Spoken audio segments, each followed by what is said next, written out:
Segunda parte. El conflicto palestino-israelí a 70 años de la creación del Estado de Israel por el maestro David Yamil Sarkis. El sionismo.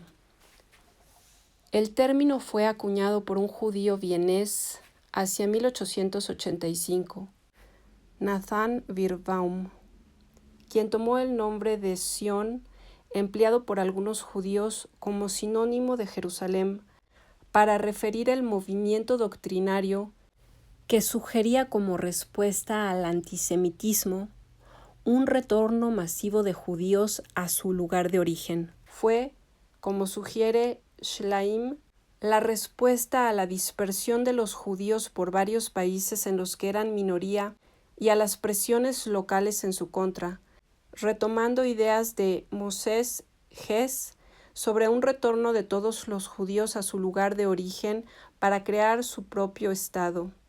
Schleim 2001. Paréntesis.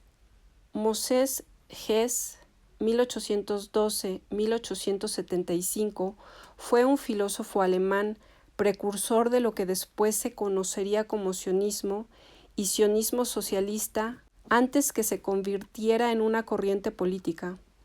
Amigo personal de Marx y Engels, se enfrentó a estos justamente por su visión de la cuestión judía, que plasmó en su visionario libro Roma y Jerusalén, que fue ignorado y olvidado durante décadas, y en el que planteaba la persistencia irreductible de la identidad nacional judía.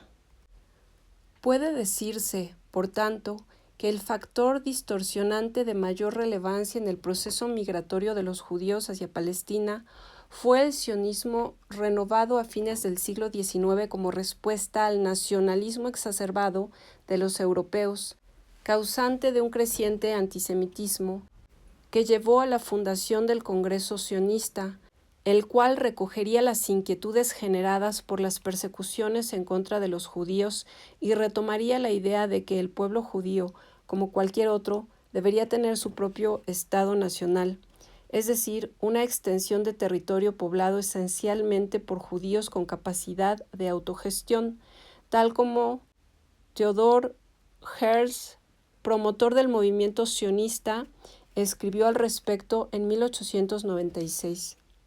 La idea parece tener sentido, pero solo hasta que empezamos a considerar la cantidad de pueblos que, por sus antecedentes históricos, consideran que deberían tener su propio Estado: kurdos, chechenos, vascos, escoceses, corsos, gitanos, lapones, tibetanos y una larga lista, y sin embargo están forzados a vivir bajo la jurisdicción soberana de otro grupo nacional que controla al Estado. No existe la menor duda de que la presión y el sufrimiento padecido por los judíos a lo largo de la historia justificaban la idea de su unidad nacional, sobre todo si eso era lo que el resto del mundo estaba haciendo en términos de su organización política. No es del todo claro que la repartición del mundo en estados nacionales sea la mejor opción de organización para una población mundial tan heterogéneamente dividida, pero fue el modelo que se impuso durante el siglo XIX frente a todas las otras formas de internacionalismo, y el mundo ha tenido que vivir con sus consecuencias, por nefastas que éstas hayan sido.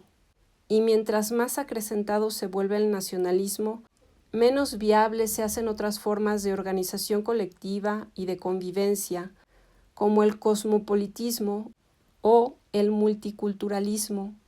No deja de ser una pena.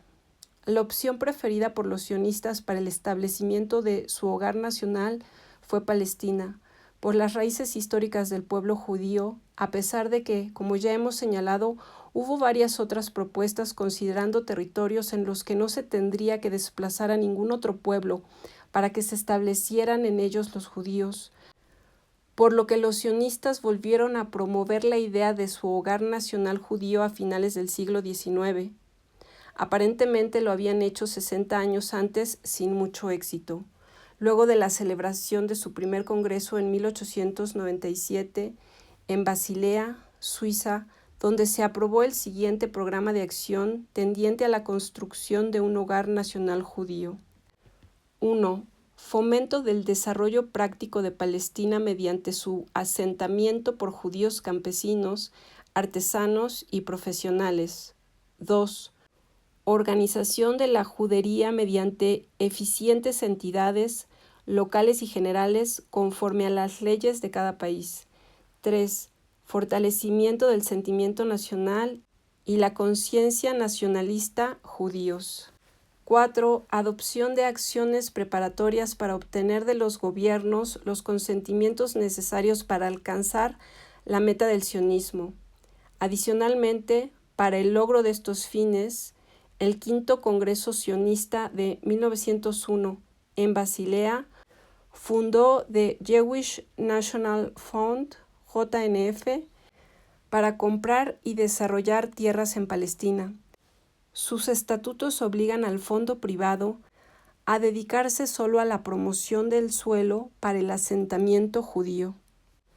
Herzl proclamó orgulloso después del Congreso que ahí mismo había fundado el Estado judío y el mundo lo reconocería aunque fuera 50 años más tarde, como en efecto ocurrió. Centro de Información de Israel 2004. Durante toda la primera década del siglo XX, los sionistas siguieron comprando todos los terrenos que les fue posible en Palestina y presionando a las autoridades otomanas para que les reconocieran el derecho a la autonomía. Sabiendo que ello implicaría problemas con la población local, como de hecho sucedió. 1913, confirma Marcuse, fue un año clave para el desarrollo de los acontecimientos, la derrota de los turcos en las guerras balcánicas, y este es un buen ejemplo de la interconectividad en el sistema internacional. Privó al imperio de cualquier posesión significativa de tierra en Europa y exacerbó los sentimientos nacionalistas de los árabes, lo cual fue inmediatamente percibido por los sionistas como una amenaza para sus propios proyectos de establecimiento de un hogar nacional en Palestina.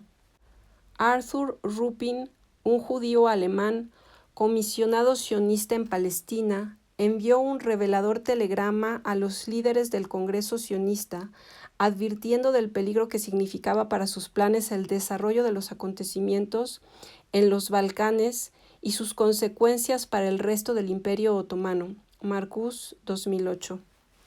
Si los sionistas deseaban concretar el plan de Ruppin de tratar de volverse la mayoría en Palestina, a fin de lograr el control de más tierras y crear una base amplia que hiciera florecer a la cultura judía, era evidente que Jerusalén tenía que estar en el centro del plan. Era la única ciudad en Palestina que lograría inspirar las pasiones de los judíos por todo el mundo. Para poder lograr comprar la cantidad de tierra que Ruppin sugería, se requería de una impresionante operación para recolección de fondos y ningún otro sitio fuera de Jerusalén podría inspirar los generosos donativos que harían falta. Marcuse, 2008.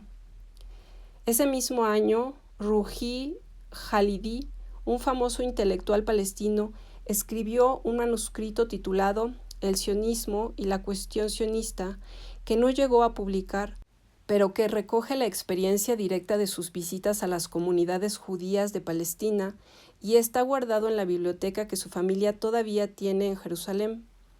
Él fue uno de los primeros en percatarse del riesgo que el movimiento sionista y sus planes de convertirse en población mayoritaria significaban para el país y de alertar a las autoridades turcas al respecto. Según Khalidi, los judíos no hacen ningún esfuerzo por acercarse a los árabes, se aíslan hablando su propio idioma, viven en asentamientos cerrados, lo que refuerza el temor de los locales. Los judíos son un gran pueblo y el país se beneficia de su experiencia, riqueza, escuelas y contactos, pero deben adquirir la ciudadanía otomana y asentarse en otras partes del imperio, más allá de Palestina. Marcuse, 2008. Aunque los turcos no le hicieron caso, Los árabes en Palestina ya estaban mucho más conscientes del peligro y empezaron a dejar de vender sus tierras a los judíos, pero también inició la escalada de confrontaciones violentas entre las dos comunidades. Vesca, 2016. Es en este sentido que 1913 se convirtió en un punto de no retorno.